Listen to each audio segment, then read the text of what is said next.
Part 2, he found the woman they called Mad. What happened next will break your heart.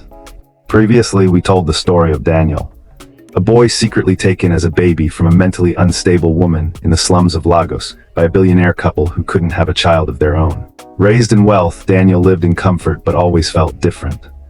At 9 years old, he shocked his adoptive mother with a question.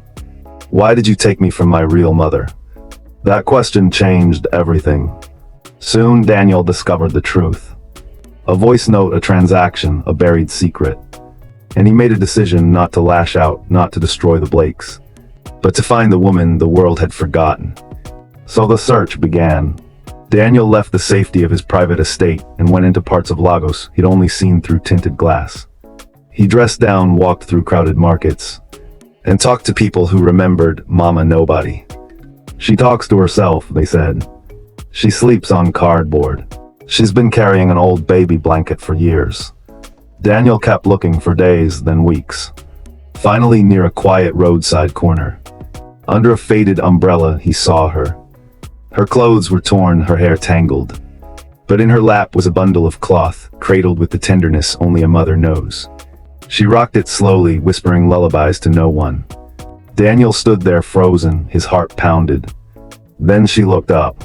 Their eyes locked, silent, and then in a shaky voice, she whispered, Danny.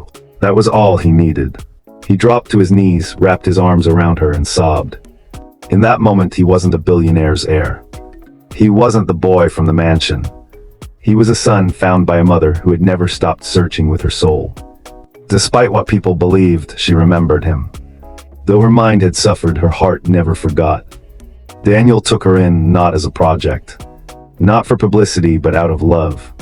He brought her to a clinic, got her examined. And for the first time in over a decade, she received proper mental health care, the diagnosis. Not madness, but years of untreated trauma and postpartum psychosis, worsened by homelessness and rejection. Her real name was Grace. And Grace began to heal. Daniel gave her a home, not just a house, but a place where she was seen, heard and valued. He didn't try to change her story, he honored it, because it was part of his. And the Blakes, they were silent at first, shocked, ashamed. Eventually they reached out in tears, they apologized genuinely. Daniel listened, and then he forgave them. Not because it erased what they did, but because he knew that holding on to pain only delays healing. He chose freedom. He chose peace. He chose to build a life with the truth at the center, not secrets. Today, Daniel uses his platform to support mental health causes, especially for homeless women and mothers. He tells his story not to shame, but to show that restoration is possible. Because sometimes the world hides people it doesn't understand. Sometimes love is buried under labels. And sometimes the nobody society forgets is the very person who carried a piece of your soul. What would you do if you found the person the world told you to forget?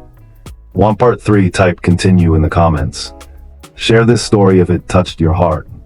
More real and fictional stories that matter posted every day. Follow for more.